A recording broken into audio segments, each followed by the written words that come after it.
नमस्कार, मैं हूं आपके साथ आस्था कौशिक और मध्य प्रदेश के विधानसभा चुनाव में मेरी मौजूदगी इस वक्त नरसिंहपुर में है। वो नरसिंहपुर जहां से केंद्रीय मंत्री प्रहलाद पटेल जो है वो इस बार मैदान में है। यहाँ की एक सीट से वो चुनाव लड़ रही है।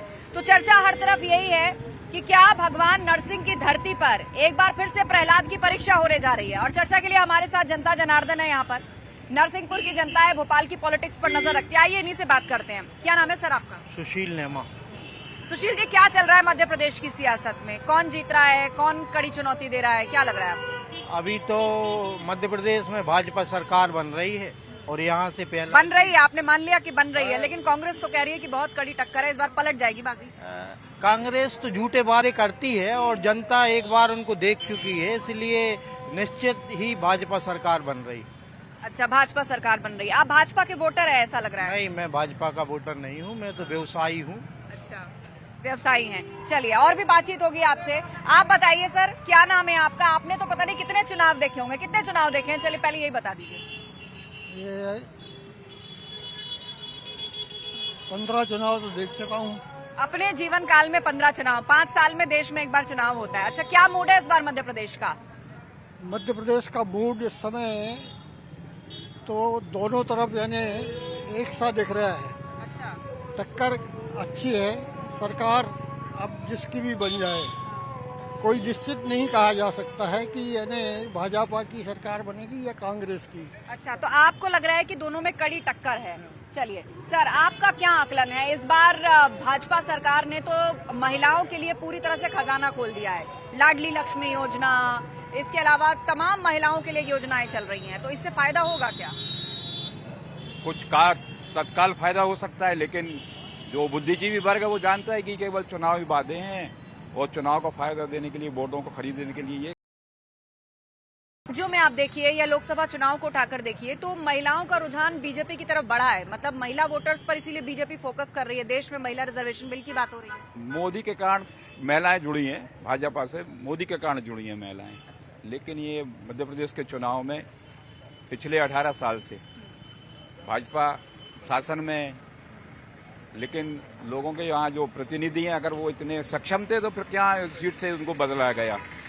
अगर वो काम करने वाले व्यक्ति थे, पब्लिक की सुनने वाले व्यक्ति थे, तो फिर उनका चयन उनको ही करना था, पार्टी प्रत्याशी उनको ही बनाना था। उनकी जगह क्यों केंद्रीय मंत्री को लाया गया? अच्छा, ये एक बड़ा सवाल है कि जिस तरह इस बार टिकट दिया गया है, बहुत सारे मंत्रियों को विधायकी का चुनाव लड़ाया जा रहा है, केंद्रीय मंत्री को टिकट दे दिया गया और यहाँ से तो प्रहलाद पटेल जी भी ताल ठोक रहे हैं। क्या कहना है आपका? कांग्रेस इसको मुद्दा बनाती है?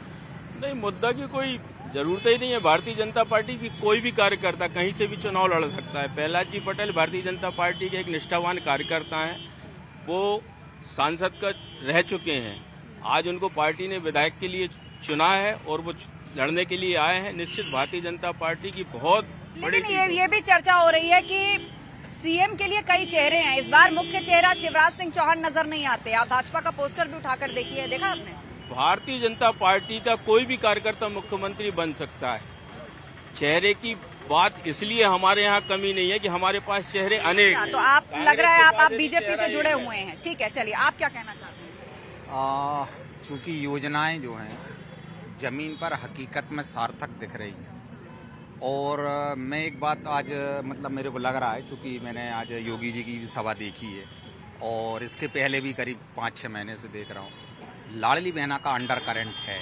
अच्छा। और कल भी राशि डाली गई थी लाडली बहनों के खाते में, तो 100% लग रहा है कि भाजपा की सरकार। ये बड़ी बात आपने कही। इनका आकलन है कि लाडली बहना और लाडली लक्ष्मी का अंडर करंट है। मतलब अब देखिए महिलाएं भी हमारे साथ जुड़ गई हैं। आइए मैडम, क्या नाम है आपका? जी, मैं जिला पदाधिकारी हूँ महिला मोर्चा से, श्रीमती दीपिका आनंद।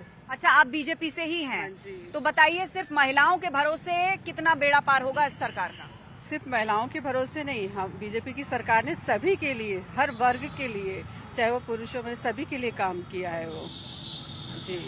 और अभी जो लाडली बहना योजना लागू की है, इससे काफी उम्मीद है हम लोगों को कि सरकार बीजेपी की ही बनेगी। इस बार कांग्रेस का भी दावा है। अब देखिए हम लोग जहाँ खड़े हैं, हमारे पीछे यहाँ हनुमान मंदिर है और हमारे ठीक सामने अभी अभी आजान खत्म हुई है। आजान नहीं, माफ कीजिए, नमाज मस्जिद है और यहाँ पर अभी अभी जो है खत्म हुई है।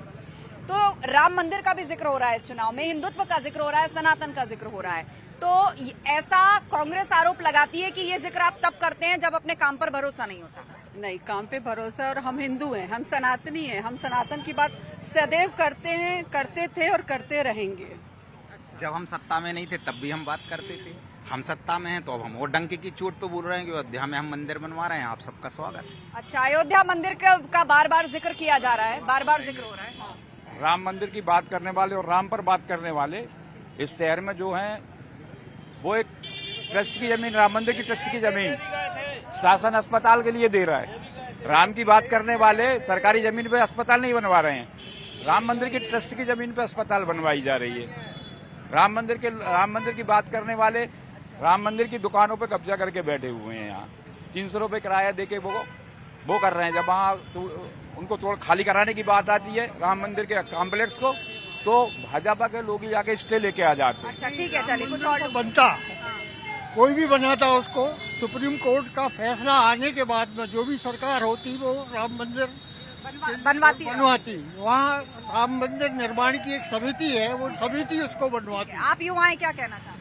मैं ये कहना चाहता हूँ, जैसे कि राम मंदिर बना या दूसरी मस्जिदों का मामला है, इसमें रोजगार मिल रहा है क्या है? आज की जनता को रोजगार की जरूरत है। ठीक है, चलिए पूछ लेते हैं। यहाँ पर रोजगार का मुद्दा उठाया जा रहा है, महंगाई का मुद्दा उठाया जा रहा है, और कांग्रेस की तरफ से तो मैनिफेस्टो में सिलेंडर सस्ता करने की बात और बहुत सारी चीजों की बात की जा रही है। जी, सिलेंडर में बहनों को 450 की सब्सिडी मिल ही रही है और उनके पास कोई मुद्दा नहीं है विपक्ष के पास, इसलिए सिर्फ महंगाई। इसके अलावा बीजेपी की सरकार ने बहुत सारे काम ऐसे किए हैं, बहुत सारी योजनाएं दी हैं।